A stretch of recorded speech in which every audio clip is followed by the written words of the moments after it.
La chaîne avait déjà pris sa décision. Après le pilote, elle voulait se débarrasser de Cosby. Pour elle, c'était un simple calcul.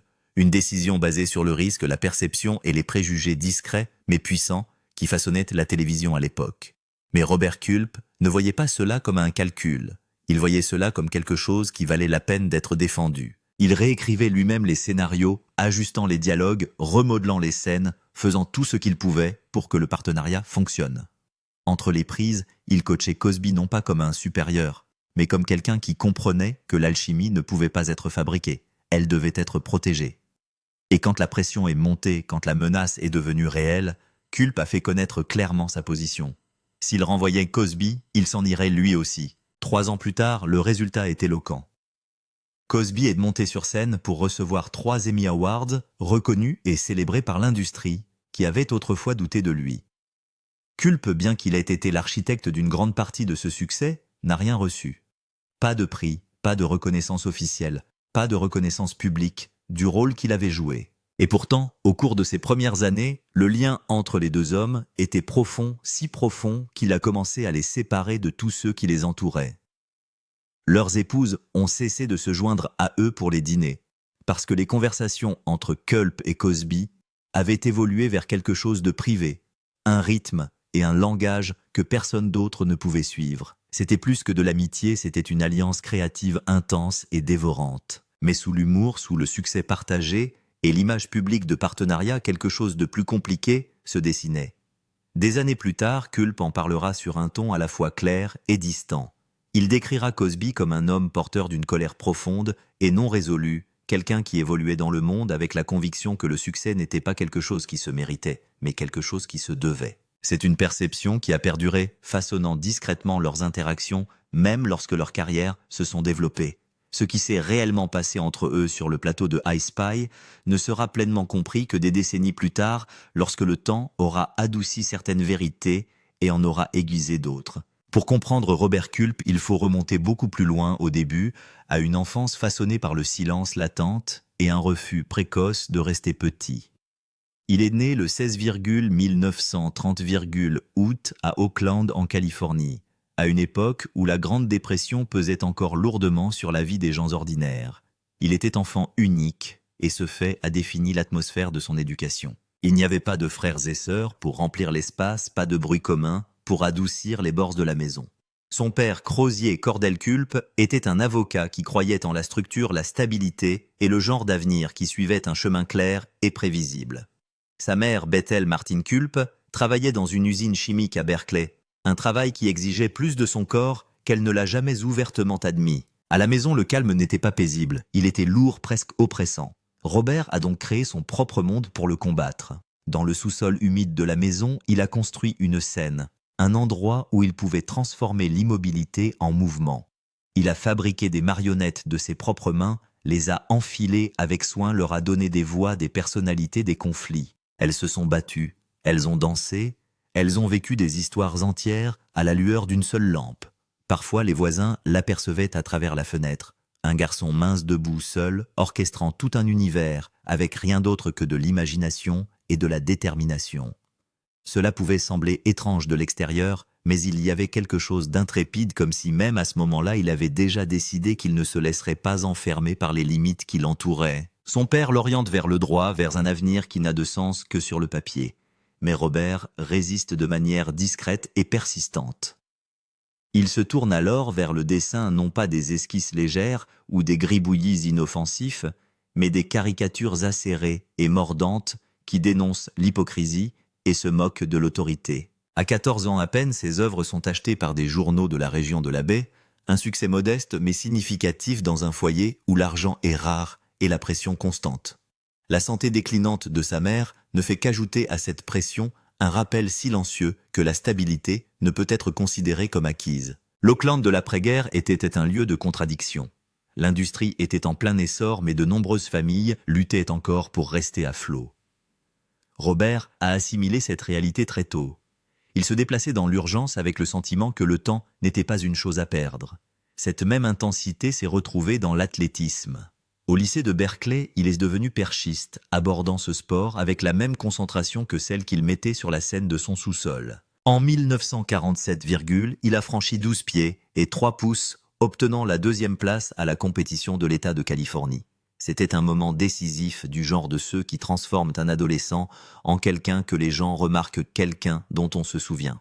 Pourtant, même si la reconnaissance arrive, il refuse de se limiter à une seule voie. Il continue à dessiner, à explorer, à rassembler les pièces d'un avenir qui ne ressemble pas à celui que son père avait envisagé. La discipline physique de l'athlétisme renforce son corps et sa confiance, tandis que son art aiguise sa compréhension des gens, de leurs défauts, de leurs contradictions, de leurs motivations cachées. Il peut passer des heures à s'entraîner, puis rentrer chez lui et créer des dessins qui révèlent des vérités gênantes avec une clarté troublante. Son père déteste ces dessins qu'il considère non seulement comme rebelles, mais aussi comme dangereux, comme un rejet de tout ce qu'il a travaillé à construire. Les disputes deviennent fréquentes, parfois explosives. Robert laisse des croquis dans le cabinet, presque délibérément, comme s'il défiait l'environnement lui-même. Son père les déchire, pris entre la colère et la peur, incapable de comprendre la direction que son fils est en train de prendre. L'université était censée fournir une structure, une voie claire vers l'avant. Mais Robert n'était pas fait pour les routes lisses et prévisibles. Il a commencé au College of the Pacific à Stockton avec une bourse d'athlétisme attirée autant par son énergie créative que par ses promesses académiques. Pourtant, en l'espace d'un semestre, il est parti. Ce n'était pas la bonne solution. Et c'est ainsi qu'a commencé un schéma, le transfert d'une institution à l'autre, à la recherche de quelque chose qui semblait réel, quelque chose qui correspondait à l'intensité qu'il portait en lui. Il envisage un temps l'animation, imaginant même un avenir chez Disney. Mais la comédie commence à l'attirer comme rien d'autre. La comédie lui permet de dépasser les limites de sa propre vie, d'incarner les personnages qu'il créait autrefois dans la cave, de leur donner vie sans contrainte. C'est immédiat, viscéral, vivant. Et cela creuse le fossé à la maison. Son père y voit une insouciance, un rejet de la sécurité, à un moment où la famille ne peut se permettre l'incertitude. Mais Robert a déjà choisi sa voie. Dans 1951, il part à New York avec presque rien dans une ville connue pour tester l'ambition autant que pour la récompenser. Il se forme au HB Studio, où le travail est exigeant et impitoyable dans le meilleur sens du terme.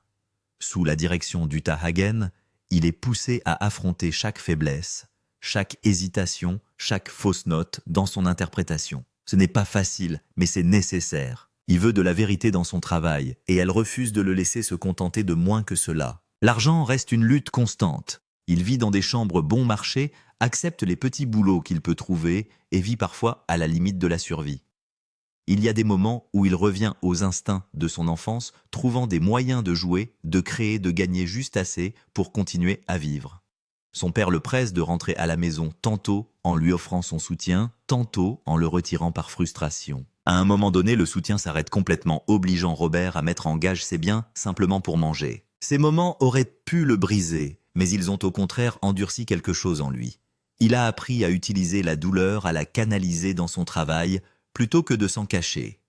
La maladie de sa mère, l'instabilité de son enfance, la tension constante avec son père, tout cela est devenu un matériau, quelque chose dans lequel il pouvait puiser quelque chose qui donnait du poids et de l'authenticité à ses spectacles. Il apprend à retenir l'attention du public, à s'adapter et à trouver la vérité dans une scène même lorsque tout ce qui l'entoure semble incertain. Lentement, les efforts commencent à payer. Au milieu des années 90, il est reconnu dans des productions off-Broadway où la concurrence est féroce et où le succès doit être gagné à chaque instant. Dans 1956, sa prestation dans He Who Gets Slapped a marqué un tournant.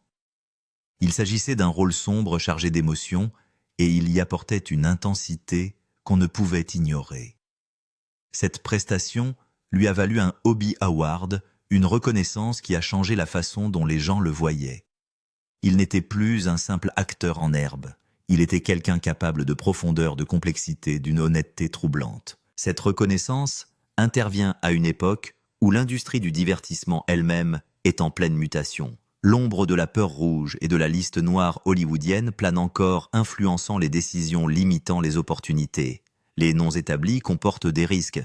Mais Robert Culp, qui n'est pas encore lié à l'ancien système, trouve des débouchés là où d'autres ne peuvent en trouver. Il commence à apparaître à la télévision dans des dramatiques d'anthologie et des westerns, bâtissant une carrière petit à petit. Mais tout ce qu'il y apportait, la discipline, le défi, l'intensité, avait été forgé bien avant dans une maison tranquille, dans un sous-sol rempli de marionnettes faites à la main, où un garçon avait appris à créer un monde quand celui qui l'entourait lui paraissait trop petit. Dans 1956, il a joué le rôle de Hobie Gilman dans un pilote intitulé Badge of Honor, un homme qui récupère l'insigne d'un ranger décédé et se lance à la poursuite d'un gang au Texas. Il y avait quelque chose de brut dans cette histoire qui lui convenait, parce qu'il comprenait ce que cela signifiait de se battre pour une place dans le monde avec rien d'autre que de l'obstination et du culot. Dans 1957, il a retrouvé la piste et est devenu Hobie Gilman, pour de vrai, et ce rôle stable lui a donné une base sur laquelle il a pu s'appuyer. Il ne s'est pas contenté de jouer dans la série, il a aussi écrit, et il l'a fait avec une touche personnelle qui a donné aux histoires l'impression qu'elles avaient des dents. Dans 1959, il a écrit un épisode intitulé Back to Crawford et a fait jouer sa vraie femme, Nancy Ash, dans un rôle qui comportait de la chaleur et du danger. À l'écran, son personnage était un amour passé devenu furieux, et le sien devait faire face à la façon dont des choix anciens peuvent empoisonner le présent. C'était dramatique, et cela laissait également entrevoir ce que sa propre vie était en train de devenir, car Robert n'a jamais su séparer le travail de la maison. Trackdown a également frôlé un autre tournant, car la série a contribué à créer l'espace où Steve McQueen a pu percer. McQueen est apparu dans des épisodes, et le spin-off Wanted Dead or Alive a fait de lui une star montante. Robert l'avait aidé guidé et avait travaillé à ses côtés, mais il a vu les projecteurs s'éloigner. Ce genre de moment vous prend aux tripes. Il ne vous ruine pas, mais il peut vous apprendre l'amertume si vous le laissez faire, et Robert a porté ce coup pendant des années, même s'il a continué à travailler. Après la fin de Trackdown dans 1959, il n'a pas ralenti. Les premiers 1960 sont devenus une série de rôles d'invités qui l'ont rendu familier à tout le monde, même s'il ne pouvait pas toujours trouver son nom. Il a joué des hommes avec des ombres derrière les yeux des hommes qui plaisantaient pour cacher la douleur des hommes qui semblaient calmes, alors que quelque chose en eux restait agité. Dans Bonanza, dans 1960, et il incarne Ed Payson, un pistolero repenti, hanté par un duel et poussé à nouveau vers la tragédie. Dans Raw Wide, il apparaît sous les traits d'un soldat dont l'addiction rend chaque instant désespéré. Il apparaît plus d'une fois, dans The Rifleman se glissant dans différents visages, tout en conservant ce même côté cool que les réalisateurs aimaient et craignaient. Ce rythme soutenu a un prix. Les longs tournages et les cascades difficiles l'ont épuisé, et plus d'une fois, il a surmonté des blessures comme s'il était encore cet adolescent qui refusait de s'arrêter après un atterrissage brutal. Il a également pris des rôles plus sombres, creusant dans l'esprit. Sur The Outer Limits, dans 1963, il a dirigé The Architects of Fear, jouant le rôle d'un scientifique forcé de participer à un plan cauchemardesque dans lequel son propre corps devient une partie d'un mensonge destiné à effrayer le monde pour le ramener à la paix. L'histoire frappe comme une main froide parce que le monde tue le monstre sans se rendre compte de l'homme à l'intérieur et la tragédie reste avec vous après que l'écran soit devenu noir. Robert l'a joué avec une sorte de terreur qui semblait personnelle, comme si le garçon du sous-sol avait finalement mis les pieds dans le plus dur des spectacles de marionnettes et ne pouvait plus en tirer les ficelles. Comment va-t-il les nids brûlurés au 3e degré sur les 2 bras?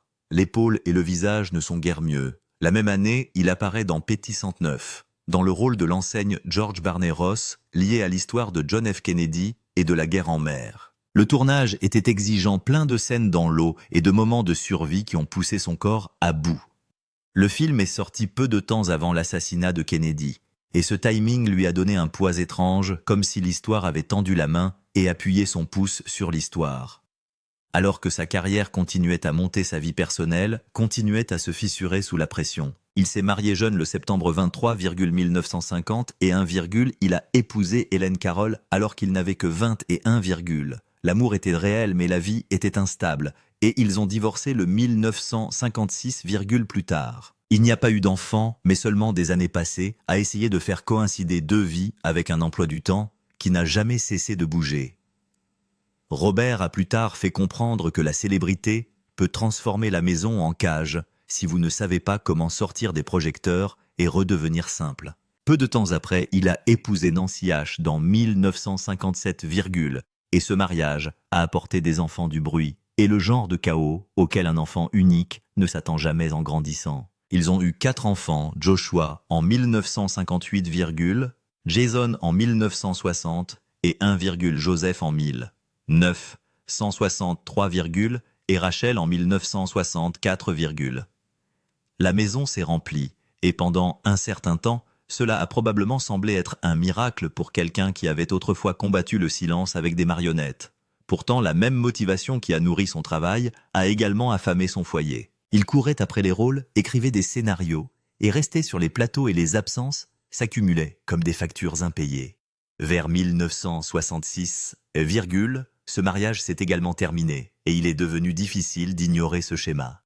Même plus tard dans sa vie, il a montré qu'il pouvait être féroce sur ce qu'il croyait, et cela ne venait pas toujours d'un endroit confortable. Il s'est engagé dans des causes qui lui tenaient à cœur, notamment la défense des animaux, et il s'est même joint à une action en justice liée à des préoccupations concernant le traitement des éléphants aux zoos de Los Angeles.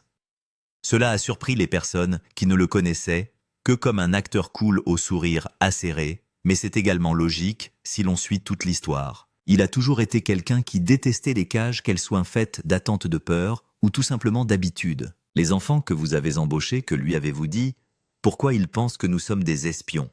Je le lui ai dit. Vous avez fait quoi? Vous êtes allé au tennis américain. Robert Culp a beaucoup insisté pour que Bill Cosby devienne son partenaire dans I Spy, et à l'époque, cette décision a bouleversé la télévision. Aucun acteur noir n'avait jamais partagé l'égalité des rôles dans une série télévisée de grande écoute, et les dirigeants de la chaîne étaient nerveux dès le départ. Lorsque l'épisode pilote a été filmé, Cosby a eu du mal avec son texte et semblait peu sûr de lui face à la caméra. Les dirigeants décident rapidement qu'il n'est pas prêt et veulent le remplacer avant même que l'émission ne commence. Culp refuse de se laisser faire. Il leur dit clairement que si Cosby s'en va, il s'en ira aussi et que sans lui, l'émission s'effondrera. Puis il s'est remis au travail et a commencé à réécrire les scripts jusque tard dans la nuit, afin que le dialogue sonne plus naturellement pour Cosby. Au lieu d'un discours rigide d'espion, les scènes ont commencé à inclure des blagues rapides et des commentaires détendus qui se rapprochaient du style stand-up de Cosby. Entre les tournages, Culp l'a coaché en privé, lui montrant comment tenir un regard, comment jouer de l'émotion et comment se déplacer avec confiance face à la caméra. Pas à pas, Cosby s'est amélioré, et l'émission a survécu grâce à cet effort. Pourtant, le partenariat n'a jamais été simple. Même en l'aidant, Culp avait parfois l'impression que Cosby portait une colère silencieuse et agissait comme si le succès était quelque chose qu'il méritait. Des années plus tard, il dira qu'il s'est senti mis à l'écart, comme si toute l'attention allait à Cosby, tandis que son propre travail passait au second plan.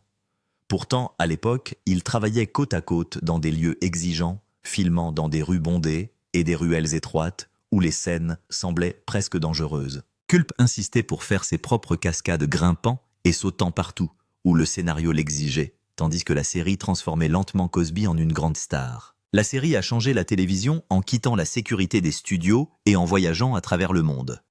Les épisodes ont été filmés à Hong Kong, Acapulco et Tokyo, où les rues et les bâtiments sont devenus partie intégrante de l'histoire.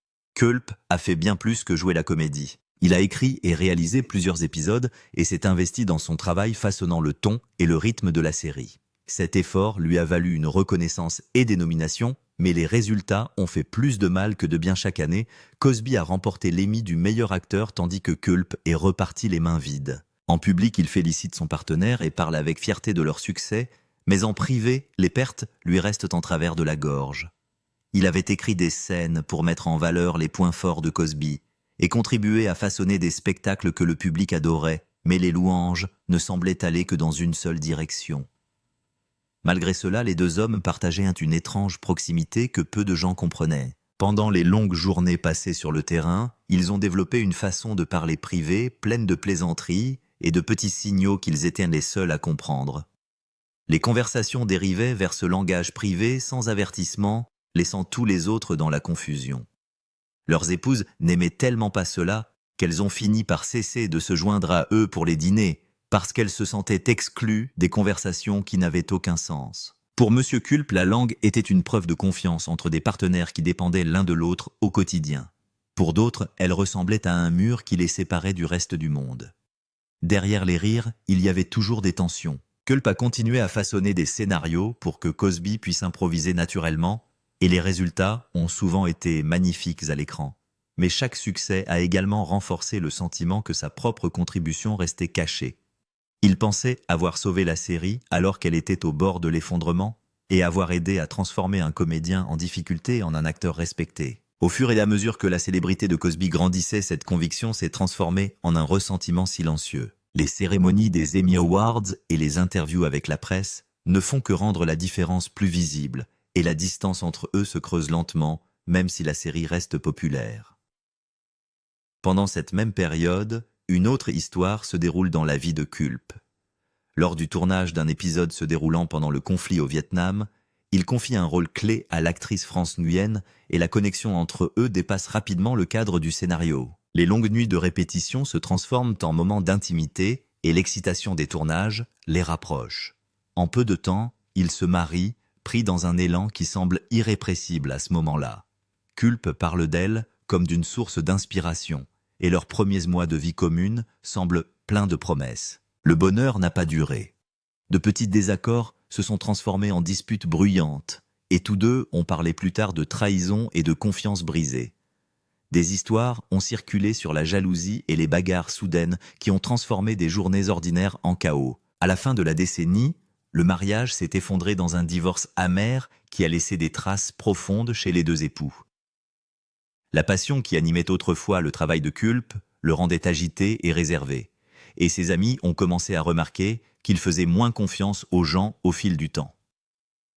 Lorsque I Spy s'est terminé, Culp s'est retrouvé sous les feux de la rampe d'une manière différente. Il a joué dans le film Bob and Carol and Ted and Alice, incarnant un homme qui encourageait l'honnêteté et la liberté dans les relations à une époque où le pays changeait rapidement. L'histoire suivait deux couples qui repoussaient les limites du mariage et du désir, et le public a été attiré par le mélange d'humour et de tension.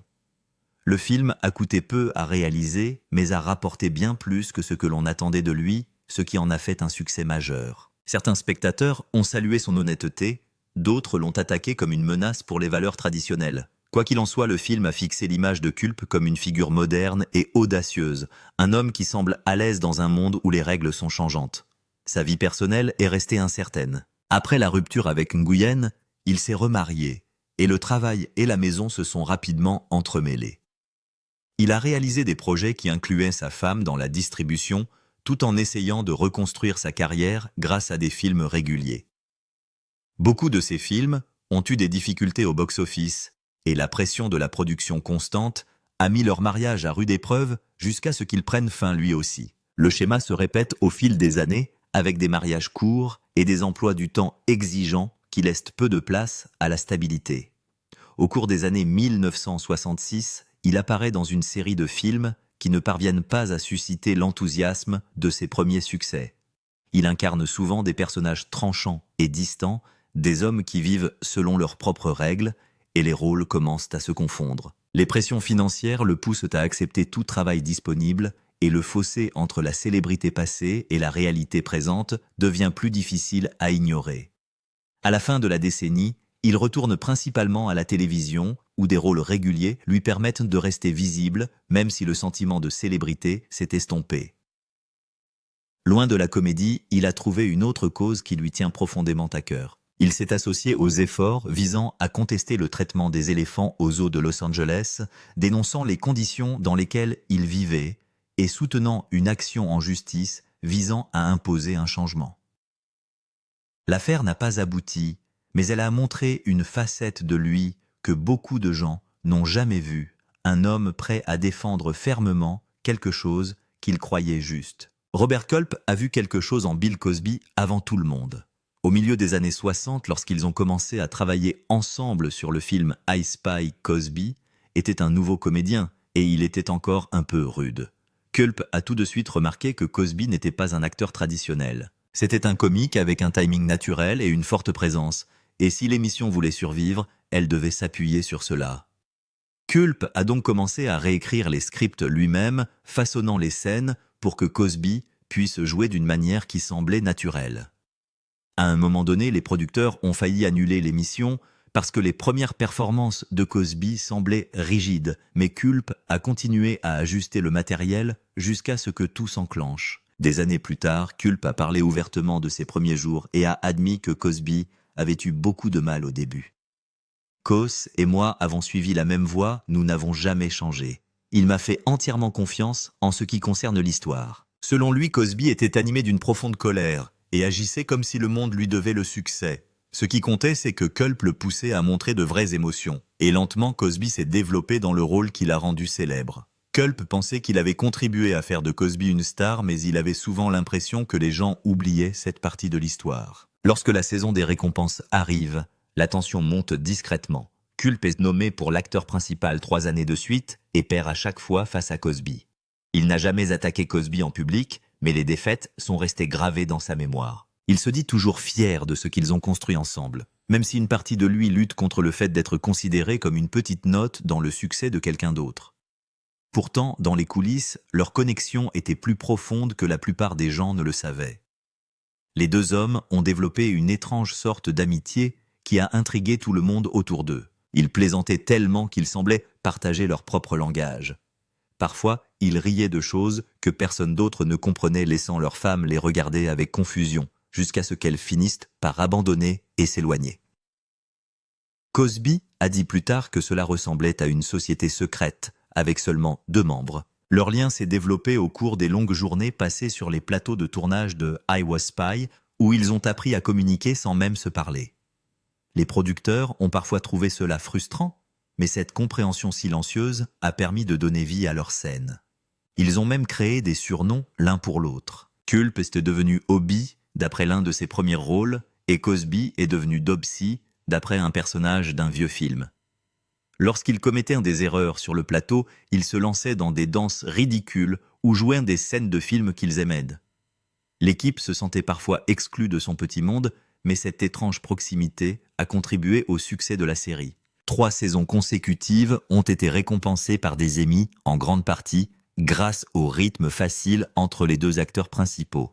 Cependant, la pression de la concurrence n'a jamais complètement disparu.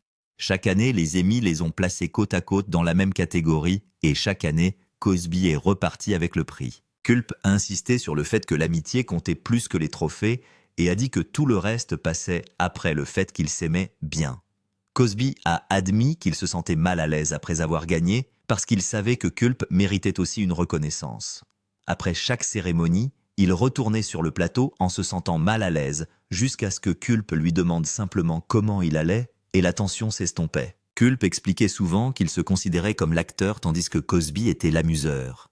Il façonnait sans cesse des scènes pour respecter cet équilibre et le mélange donnait à l'émission son énergie tranchante. Malgré cela, une frustration silencieuse vivait sous la surface. Culp pense qu'aucun autre duo n'aurait pu faire ce qu'ils ont fait et il attribue le succès de l'émission à la chance et à la confiance.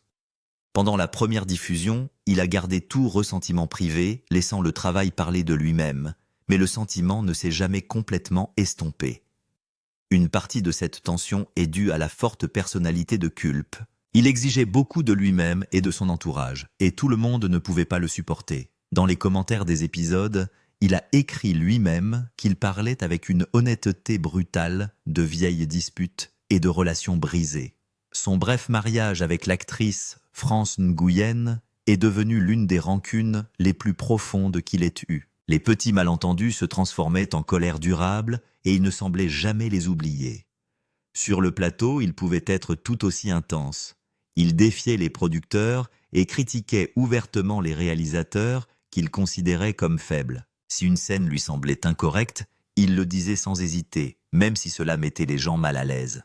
Son style d'acteur semblait frais et réfléchi, plein de pauses et de moments calmes qui attiraient l'attention, mais cette même intensité repoussait parfois les gens. La même motivation qui l'aidait à guider Cosby créait aussi des frictions lorsqu'il ne se sentait pas apprécié. Des années plus tard, un événement inattendu s'est produit. En 1994, Robert Culp et Bill Cosby se sont retrouvés pour un téléfilm intitulé I Spy Returns. Plus de 20 ans s'étaient écoulés depuis la série originale et leur relation avait connu à la fois des moments de proximité et de tension. Cosby s'était construit une immense carrière tandis que Culp se sentait souvent délaissé. Mais lorsque les caméras ont commencé à tourner leur alchimie, est revenu presque instantanément. Les critiques ont dit qu'ils se sentaient toujours inséparables, deux hommes plus âgés, projetés dans un monde de danger et d'aventure. Dans les coulisses, les anciens sentiments n'ont jamais complètement disparu. Culp reste poli et se concentre sur son travail, mais les gens autour de la production sentent qu'il continue à croire qu'il n'a jamais été pleinement crédité pour la série originale. Cosby a maintenant une influence et un statut à Hollywood dont Culp n'a jamais bénéficié. Malgré cela, la réunion a attiré une nouvelle attention sur Culp et lui a ouvert les portes pour d'autres rôles. Au cours des années 90, sa voix est devenue familière à une nouvelle génération lorsqu'il a incarné J. Jonah Jameson dans Spider-Man, la série animée. Sa voix tranchante donnait de l'énergie et de la présence au personnage. Il a fait des apparitions dans des émissions populaires et est revenu souvent dans Columbo, où il a joué des meurtriers astucieux qui ont affronté le détective de Peter Falk. Pourtant, il n'a jamais retrouvé de grands rôles et nombre de ses projets ultérieurs étaient de petits films qui n'ont pas réussi à toucher un large public. En dehors du métier d'acteur, il a défendu des causes qui lui tenaient à cœur. Il s'est exprimé en faveur des droits civiques et a défilé aux côtés de Cosby après l'assassinat de Martin Luther King Jr. Des décennies plus tard, il s'est battu pour les droits des animaux et a même intenté une action en justice contre le zoo de Los Angeles pour le traitement des éléphants. Il croyait fermement en ses combats et n'a jamais assoupli ses opinions, même lorsque les gens le considéraient comme une star en déclin. Sa vie personnelle est restée tout aussi compliquée. 5 mariages se sont succédés au fil des ans, laissant derrière eux 5 enfants qui ont grandi dans cette carrière bien remplie. Son dernier mariage a duré le plus longtemps et a donné naissance à une fille qui est restée le plus souvent à l'écart des projecteurs. Malgré le chaos, il tenait beaucoup à sa famille et parlait souvent avec fierté du travail de ses enfants. En vieillissant, il regarde en arrière avec des sentiments mitigés. Il admet que son propre cynisme lui a fait perdre des opportunités et qu'il a parfois repoussé des gens.